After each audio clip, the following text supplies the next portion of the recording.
A new GAO conversation with private sector organizations documents afresh the benefits and challenges of telework and finds a great deal of agreement between workers and employers. Are there lessons there for the federal government? Joining me with more details, GAO's Director for Education, Workforce, and Income Security, John Sawyer. Mr. Sawyer, thank you for joining me today. Thank you. I'm happy to be here with you. Well, we're talking about a GAO product that is a little bit different in my experience. It's not an audit. It's not an assessment. It's a conversation piece. Tell me about why you took that approach to this particular topic. Thank you. Thank you for that question. You did notice that our approach is the question and answer format, which is something that's a little non-routine or not normal for GAO. When we looked at the objectives that the requesters ask us to look into, we thought it would be best to have a conversation in addressing the objectives. And as you will see, we established questions that are directly related to what we were asked to do. And we believe it would be a more conversational piece to have a question, and here's the answer to the question. And this really focuses entirely on the private sector, which is another sort of break from tradition, if I could say that, for GAO. Yes, you would think GAO would focus on the federal side, and we do. We currently have a report that we are working on that's looking at remote work in the federal sector. That report is scheduled to come out later in the year, actually later in the summer. So, and I will possibly mention that report because I believe if you should ask any questions related to the federal sector, some of the information you're looking for could be in that report. Well, at this point, we'll focus on what's in this report, which, again, really focuses on the private sector and how it approaches the telework dynamic. You report in this paper that telework has tripled in the private sector from 6% to almost 18%. And so as we think about that growth, what are the big lessons out of here that you would think the federal employees and federal managers could learn from how the private sector approaches telework? Thank you. Well, first, I would like to say that growth, that tripling was during the pandemic. And we were not able to report similar data or similar statistics for the pandemic because the information was not available. GAO has issued recommendations to OPM to improve its data collection availability for this type of information. So as it relates to the pandemic, yes, it tripled. Currently, Department of Labor is telling us that the federal sector telework is about 18% compared to 21% the private sector. Okay. And so it's comparable, I would think, in terms of the number of people that really are working remotely at some amount, right? Maybe not every day, but 2 or 3 days a week. As you went through your Q&A, you identified that building a workplace culture is the greatest challenge for both the employers and the employees in the private sector who work remotely. How are they suggesting that they're dealing with that culture issue? Yes. Again, the scope of our objectives did not allow us to dive into the dynamics of building private sector or federal workplace culture. However, GAO has testified on key practices that if implemented by federal agencies, they would help build or help to design a successful telework program. So I believe that those key practices that any federal manager would want to ensure that they have those on the forefront.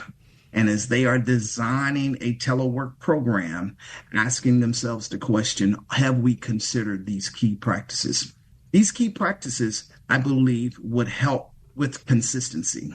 Whenever inconsistency shows up, it could lead staff to perceive that they are not being treated fair. So to help that area, implement these key practices, and I believe they will help their telework program. Can you give us a couple of highlights from your list of key practices?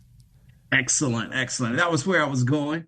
An example would be one of the key practices is that an agency should have effective design telework policies, and these policies should be documented.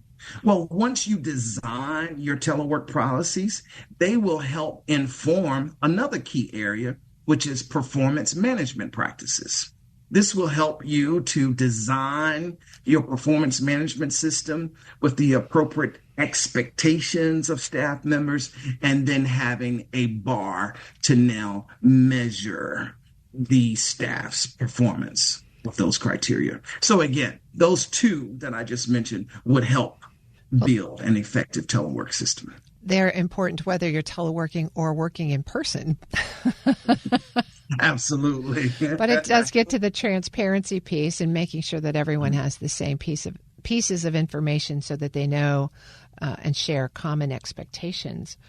One of the other interesting features that the report highlights is confusion about cross-state boundary taxation rules. So I may work for an office that's in one state, but because of my telework status, I can live in another, and people are confused about what their tax rules are. Tell us more about what you found there. Absolutely. That was an interesting area that came up in our audit. Our research, again, we did not directly look at cross-state federal workers and their impacts, but what the experts and employer stakeholders, worker stakeholders informed us is that it would be great to have a policy to clarify the state to which such teleworkers must pay income taxes. For instance, you may be a therapist providing telehealth across state lines. Can you do that? And if so, what are the occupational license requirements? Will my license transfer? And then when it relates to where you earn the money, assistance in deciding what state you pay taxes to. And again, we did not dive into that, but it was an interesting concept that came out as one of the challenges.